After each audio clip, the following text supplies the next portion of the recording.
Welcome students. In last lecture we were solving the problems of superposition of waves. So in today's class we will continue with problem number 13. So first I will read the problem. So problem number 13 is two sound waves travel at a speed of 330 meter per second if their frequencies are also identical and are equal to 540 Hz. What will be the phase difference between the waves at points 3.5 meter from one source and 3 meter from the other if the sources are in phase? Okay, see here. Basically जो starting में हमें दिया है velocity दिया है वो है 330 metre पर सेकंड, 330 मीटर पर second. Next, that is frequency, that is 540 Hz. तो ये है आइडेंटिकल है, मीन्स सेम है.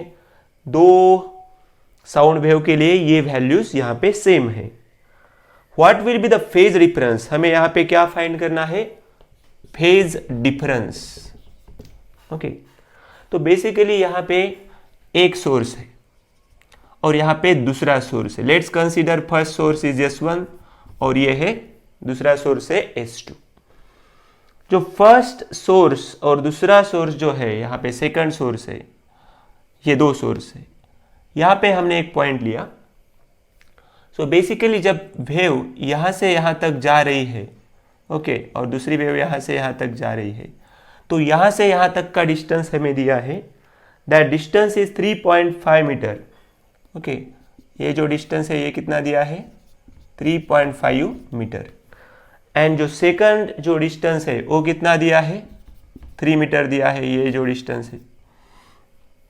तो यहाँ पे हमने पॉइंट कंसिडर किया है. तो इस कंडीशन में हमें क्या फाइंड करना है? Phase difference. सी, जो इंटरफेरेंस के बारे में जब हम पढ़ते हैं वहाँ पे आप देखते हैं कि जो लाइट का जो चैप्टर है, बेसिकली ऑप्टिक्स में जब आप इसे देखते हैं तो इसे हम S1, S2, this to source, ये जो पॉइंट है इसके बारे में पढ़ते हैं. तो वहाँ पे आप देख सकते हैं जब भी हमें यहाँ पे पाथ डिफरेंस फाइंड करना है तो हम क्या करेंगे? S1P minus S2P. कितना हो जाएगा? 3.5 माइनस 3, 0.5 मीटर हो जाएगा. That is path difference. लेकिन हमें क्या फाइंड करना है? फेज डिफरेंस फाइंड करना है. So in case of phase difference first we have to write the formula. Phase difference क्या है formula? 2πx by lambda. 2πx. Okay, जो x है उसे आप डेल्टा x लिख सकते हैं. 2π डेल्टा x अपॉन लैम्बडा. लेकिन जो डेल्टा x है वो क्या है? Path difference. तो first we will find delta x का वैल्यू फाइंड करेंगे. डेल्टा x क्या होगा? See here, S1P minus S2P. S1P minus S2P. S1P क्या है? 3.5 है एंड S2P क्या है? 3 है. So this will be 0.5 meter. 0.5 meter को आप किस तरह से लिख सकते हैं? 1/2 मीटर लिख सकते हैं. ओके, तो अभी हम ये फॉर्मूला जो है इसे यूज करेंगे. तो क्या करेंगे हम? यहाँ पे फेज डिफरेंस के लिए फॉर्मूला लिखेंगे 2π delta x upon lambda. Basically जो रिलेशन है v is equal to N lambda, इस रिलेशन से लैम्बडा के लिए क्या फॉर्मूला है? v/n है. सी हियर, ये जो n से मैंने डिनोट किया है ये फ्रीक्वेंसी है. n क्या है? यहाँ पे फ्रीक्वेंसी है. v क्या है? वेलोसिटी है. तो ये जो फॉर्मूला है lambda is equal to v/n, यहाँ पे हम यूज करने वाले हैं. So this will be 2π delta x. Lambda के लिए होगा v/n. सो जब आप यहाँ लिखेंगे v डिवाइडेड बाय n तो वो n जो है ऊपर जाएगा. तो यहाँ पे आपको अभी वैल्यूज पुट करने हैं. See here, 2 into pi delta x के लिए हम वैल्यू पुट करेंगे. पहले हम अभी, ठीक है, डेल्टा एक्स के लिए जब पुट करेंगे तो क्या हो जाएगा? यहाँ पे 1 divided by 2 into n, n क्या है 540 है, डिवाइडेड बाय जो वेलोसिटी है, वेलोसिटी क्या है 330 है। Okay, I hope you are getting it clearly. Yes, so now this 2 and this 2 will cancel. क्या हुआ यहाँ पे, पहले हमने 2 पाई ये लिखा, डेल्टा एक्स का वैल्यू 1/2 लिखा है, एन का वैल्यू 540 लिखा, वी का वैल्यू 330 लिखा। तो ये जो जीरो है, ये जीरो ये भी कैंसिल हो गया, ये 2 2 कैंसिल हो जाएंगे, ये 0 0 कैंसिल हो जाएंगे। अभी ऊपर बाकी है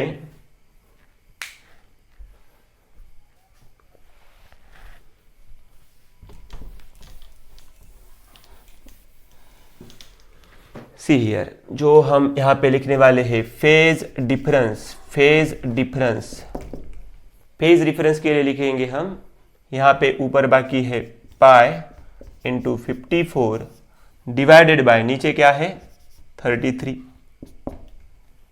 ओके, आप अभी इसे डिवाइड जब करेंगे तो क्या होगा, 3 1 जा 3। ओके, देन यहाँ पे 2 है, 3 8 जा 24 डिवाइडेड बाय यहाँ पे होगा 11। तो पाई इंटू 18 डिवाइडेड बाय 11। तो आप जब इसे डिवाइड करेंगे, पाई को यहाँ पे हम पाई लिखेंगे। ओके, सो यहाँ पे हो जाएगा 11 1 जा 11, 7 इज देयर। आप इसे 70 करेंगे तो यहाँ पे हमने डेसिमल पॉइंट लिया है, यहाँ पे हो जाएगा 11 6 जा 66। अभी है यहाँ पे 4 है, 0 ले लेंगे हम, तो यहाँ पे हो जाएगा 3। Okay, so this will B 1.63 पाई। क्या होगा हमारा आंसर 1.63 पाई। ये हमारा आंसर आएगा। जो हमें फेज डिफरेंस जो मिला है वो क्या मिला है 1.63 pi. So this is our answer of problem number, कौन सा प्रॉब्लम चालू था हमारा, प्रॉब्लम नंबर 13। ओके, तो 1.63 पाई ये हमें आंसर मिला है फेज डिफरेंस के लिए। So let's see next problem.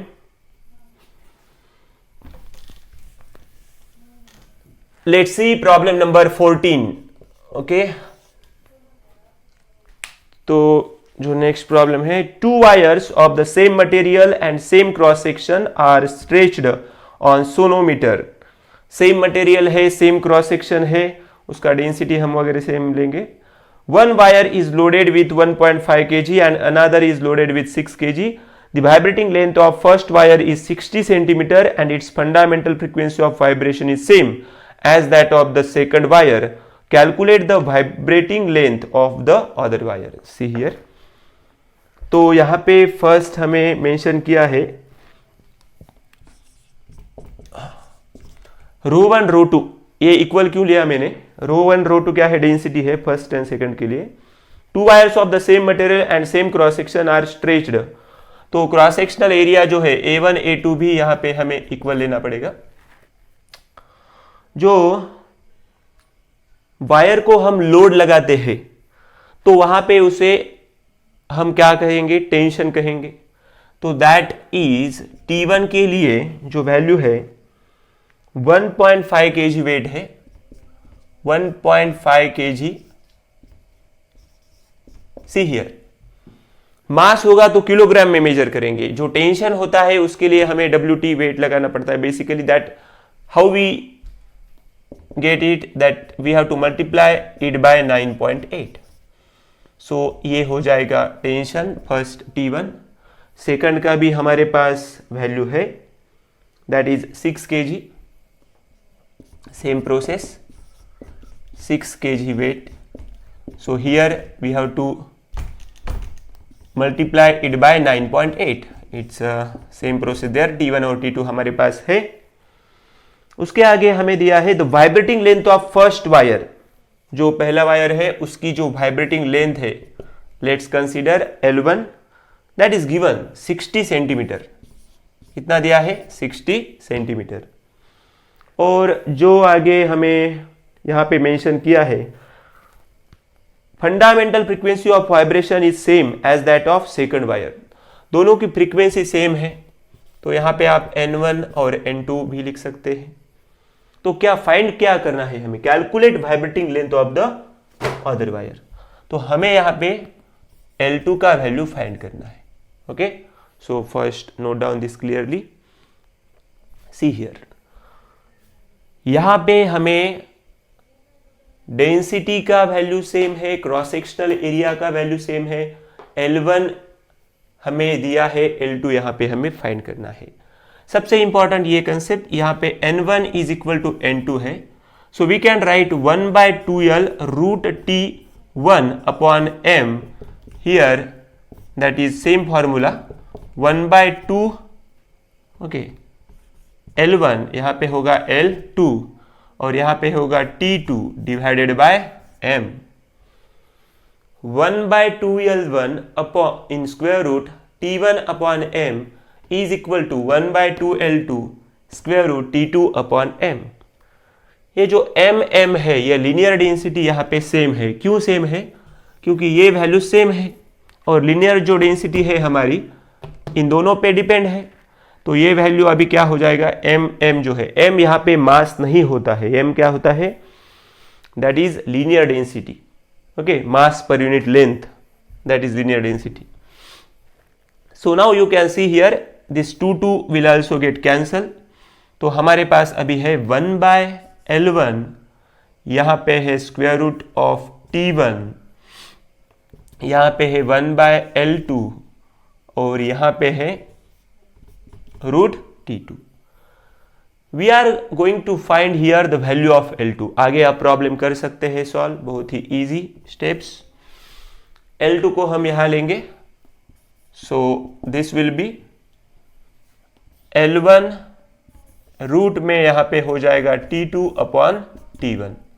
Okay, ये तो स्टेप आपको डायरेक्टली यहां पे समझ में आना चाहिए। L2 को हमने ऊपर लिया है और ये L1 यहां पे गया है और जो रूट T1 है इसके नीचे आने के बाद root T2 upon root T1, this we have to right.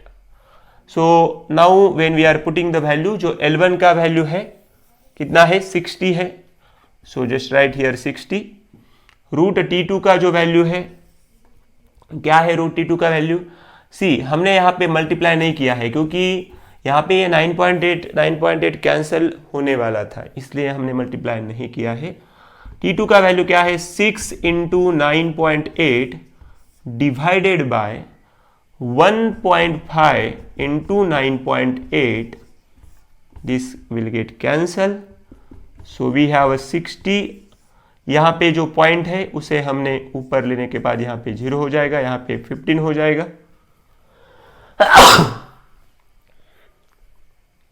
In next step,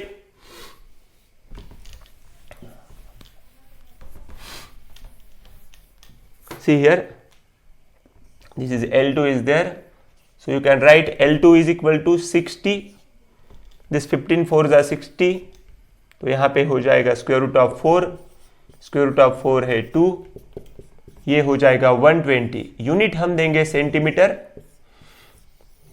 क्योंकि जो L1 का वैल्यू था वो सेंटीमीटर में था।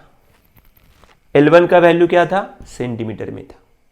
ओके, सी हियर, तो वो 9.8 तो कैंसिल ही हो गए थे, तो यहाँ पे यूनिट का कुछ टेंशन ही नहीं था क्योंकि हमें मालूम है कि फ्रीक्वेंसी वगैरह तो डायरेक्टली हर्ट्ज में मेजर करते हैं। So very easy problem.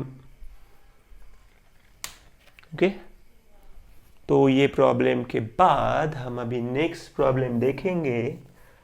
Problem number C, 120 centimetre को हम मीटर में जब कन्वर्ट करेंगे तो ये आप मीटर में कन्वर्ट कर सकते हैं 120 into 10 to the power -2। Centimeter को मीटर में 10 टू द पावर -2, 1.2 मीटर। सो दोनों में से कौन सा भी जब आप आंसर लिखेंगे तो both are right. Note down this. We also converted it into meter. Next one. Problem number 15.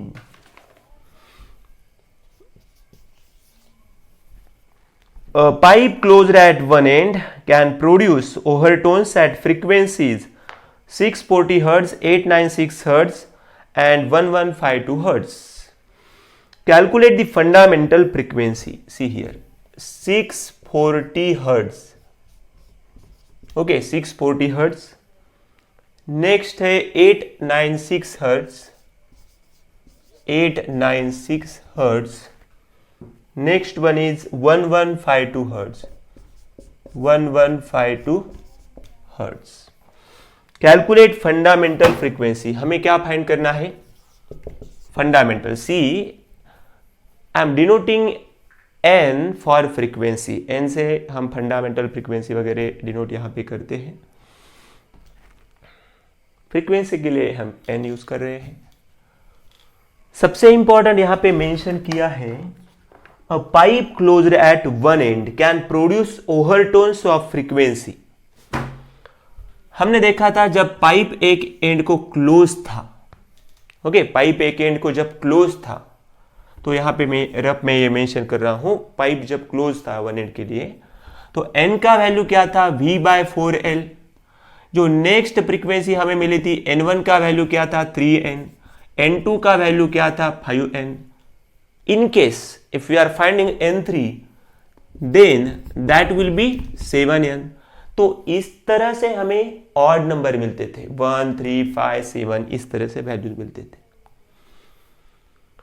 तो जब हम यहां पे देखते हैं कि ये जो फ्रीक्वेंसी है और ये जो फ्रीक्वेंसी है, यहां पे 1 है, यहां पे 3 है, यहां पे 5 है, तो इन दोनों में जो डिफरेंस है वो कितना है? 2 का डिफरेंस है. इन दोनों में जो डिफरेंस है वो क्या है? 2 का डिफरेंस है. 5 और 7 में जो डिफरेंस है वो भी क्या है? 2 का है. So we can say that in pipe closed at one end, in pipe closed at one end, the difference between two consecutive frequencies is 2n. ये क्या है? In pipe closed at one end, the difference between two consecutive frequencies, ये frequency, ये frequency, ये frequency, ये consecutive frequency, एक के बाद एक जो आने वाली फ्रीक्वेंसी है वो क्या होती है? Consecutive frequency. ओके, हम उसे क्या कह सकते हैं? जो सक्सेसिव फ्रीक्वेंसीज है, वन फ्रीक्वेंसी के बाद जो दूसरी फ्रीक्वेंसी आती है उसे हम कॉन्जिक्यूटिव फ्रीक्वेंसी कहते हैं. तो उसमें जो डिफरेंस आया है वो 2n का आया है. यहां पे हमने देखा, यहां पे 2 का डिफरेंस है, 2 का डिफरेंस है, 2 का डिफरेंस है. So in case of this we can find, ये जो 896 है उससे ये हम माइनस करेंगे, तो 896 माइनस 640, 640. तो इसमें जो डिफरेंस होगा, कॉन्जिक्यूटिव फ्रीक्वेंसी है, बड़े जो डिजिट से हमें छोटा डिजिट माइनस करना है. 896 माइनस 640 किया मैंने, यहां पे हम लिखेंगे 2n. इसका सब्सट्रैक्शन आपको करना है. 6 minus 0 6, 9 minus 4 9 minus 4 5, 8 minus 6 that is 2. यहां पे है 2n. अभी डायरेक्टली आप लिख सकते हैं n इज इक्वल टू क्या होगा? 256 divided by 2.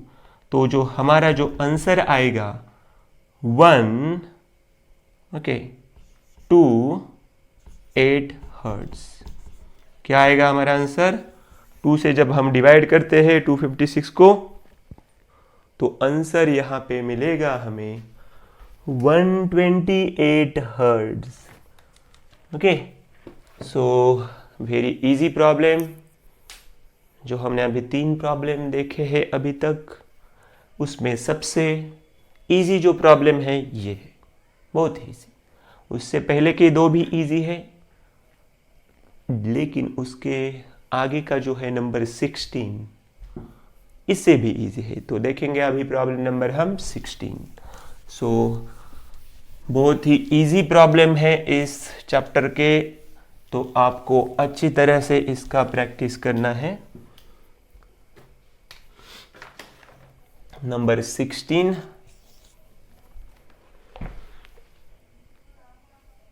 a standing wave is produced in a tube open at both ends.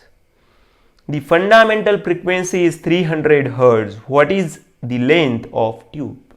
Last का problem closed at one end था, अभी है ओपन। ओपन के लिए फ्रीक्वेंसी क्या का जो फॉर्मूला है क्या है, n is equal to v/2L। इस प्रॉब्लम में हमें पूछा है the standing wave is produced in a tube open at both ends. Remember one thing, standing wave और स्टेशनरी वेव दोनों सेम होती है। स्टैंडिंग वेव स्थिर तरंग, स्टेशनरी वेव स्थिर तरंग, means that is also stationary wave. The fundamental frequency is 300 Hz. Okay, that we can write 300 Hz. n से मैंने frequency यहाँ denote किया है। What is the length of tube? We are going to find here L. And speed of sound is 340 meter per second. कितना दिया है speed? 340 meter per second. See here, in case of, ये जो rough section इधर में लिखता हूं, in case of pipe open at both end, we have n is equal to v/2L. This formula we are going to use here. Actually we have to find here capital L, so it will be v/2n. So L को n से replace किया मैंने। Now just put the values and find the answer. Very easy problem. 2 marks के लिए आपको यहाँ पे ये पूछ सकते हैं।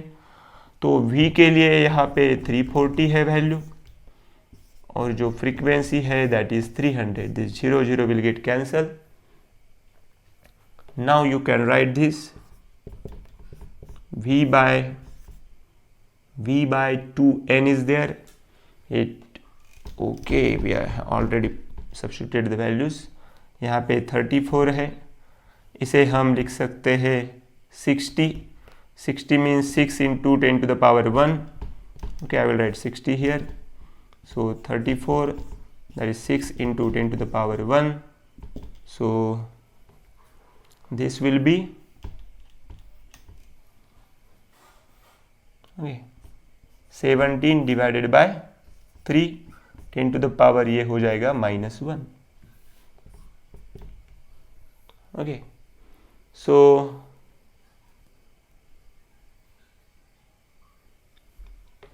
यहाँ पे जब हम डिवाइड करेंगे, 3 5 15, 2 is there, you can write 20, just give the point here, 3 6 18, then also we will get same 5.666 will be there, and here is 10 to the power -1. So you can write this 0.566. Okay, so finally you can write, ये जो 0.566 है उसे हम क्या लिख सकते हैं, 0.57 in metre. Simple calculation, ये कैलकुलेशन आप कर सकते हैं। तो ये हमारा आंसर प्रॉब्लम नंबर 16 के लिए। So in this way we will continue our problems in next lecture. So thank you very much.